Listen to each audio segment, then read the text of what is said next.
Every day, millions of tons of cargo move across a labyrinth of international borders, time zones, and native languages.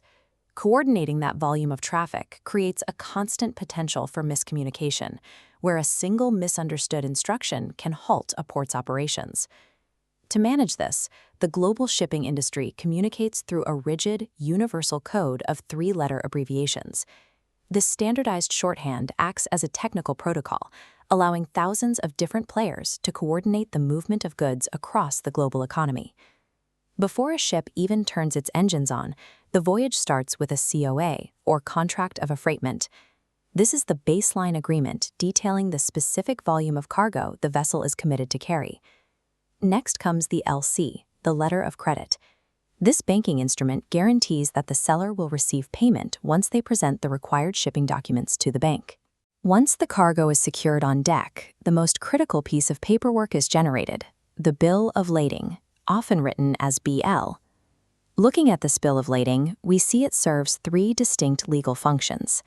It acts as a receipt for goods, provides evidence of the contract of carriage, and, when negotiable, a document of title, transferring ownership to the holder. Through these three documents, the legal and financial responsibilities for the cargo are defined before a single piece of steel is lifted. When physical loading begins, a critical legal question arises. If a container is damaged swinging from a crane, who is financially liable for the loss? This diagram illustrates how that liability is transferred under the trade term FOB, or free on board. The seller is responsible for delivery, but the exact moment the container crosses the vertical threshold of the ship's rail, the physical risk passes to the buyer. If the agreement is CFR, meaning cost and freight, the lines change. The seller pays for the ocean freight to the destination port, but as this diagram shows, the physical risk still transfers to the buyer as soon as the goods are loaded. Defining this specific cutoff point for risk provides a legal standard that allows insurers and courts to process claims when cargo is lost or damaged at sea. Once the ship is ready to sail, the master logs the ETD, the estimated time of departure, to begin the ocean crossing. Out on the water, the rules of the voyage are established by the IMO, the International Maritime Organization. As a specialized agency of the United Nations, they oversee structural safety and prevent marine pollution. Security is maintained through the ISPS code, the International Ship and Port Facility Security Code, which mandates defense protocols against external security threats.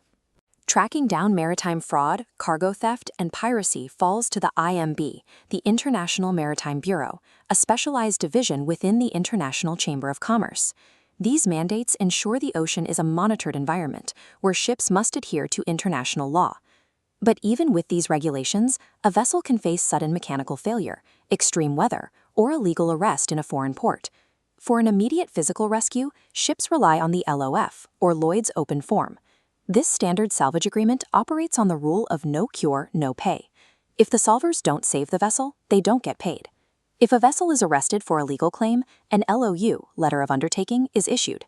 This guarantee from a maritime insurer allows the vessel to be released and continue its voyage without the owner having to provide immediate cash security. The massive liability limits required to back up these conventions aren't calculated in standard currencies, but in a unit called the SDR, or Special Drawing Rights.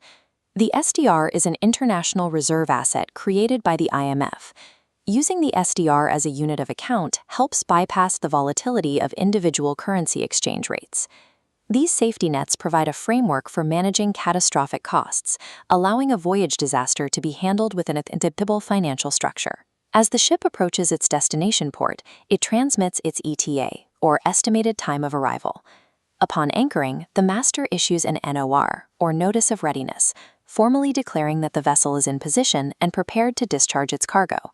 Local port cranes offload the containers and move them into the CY, the container yard, where they are stored for pickup by trucks or trains.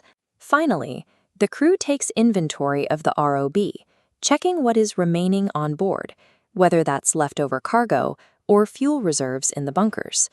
These abbreviations are the technical specifications that allow ports, banks, and ships to coordinate the complex logistics of the global supply chain.